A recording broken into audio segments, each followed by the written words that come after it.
নিঃস্ব অবস্থায় কি দোয়া করতে পারেন একজন মানুষ, এই দোয়াটা শিখে নেন, ইনশাআল্লাহ আপনার জীবনের সমস্ত সংকট কেটে যাবে। ইনশাআল্লাহ আমি নিজেও ওই দোয়াটা বেশি বেশি করার চেষ্টা করি।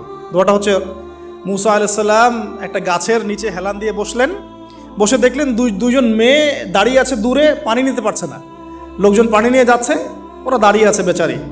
মুসা আলাইহিস সালাম গিয়ে বললেন, কি সমস্যা আপনাদের? এটা নিয়ে আপনারা আবার মেয়েদের সাথে কথা বলার চেষ্টা করেন না, ঠিক আছে?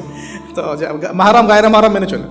তারা বললেন যে আমাদের বাবা অনেক বৃদ্ধ মানুষ, আমরা পানি নিতে পারি না যতক্ষণ না আমাদের কম পানি নিয়ে চলে যায়।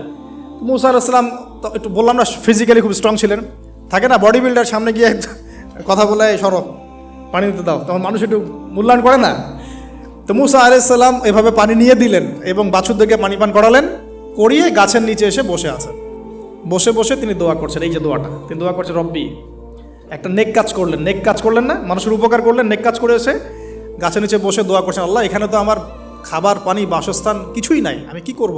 রব্বি ইন্নি লিমা আনজালতা ইলাইয়া মিন খায়রিন ফকির, রব্বি ইন্নি লিমা আনজালতা ইলাইয়া মিন খায়রিন ফকির। আবার বলেন, রব্বি ইন্নি লিমা আনজালতা ইলাইয়া মিন খায়রিন ফকির। অর্থ হচ্ছে, হে আল্লাহ, তুমি তোমার পক্ষ থেকে আমার উপরে যে নেয়ামতগুলো দিবে, আমি এর জন্য ফকির হয়ে বসে আছি। অর্থ বুঝে পড়বেন ভাই, নামাজ রোজা হজ জাকাত যাই করেন।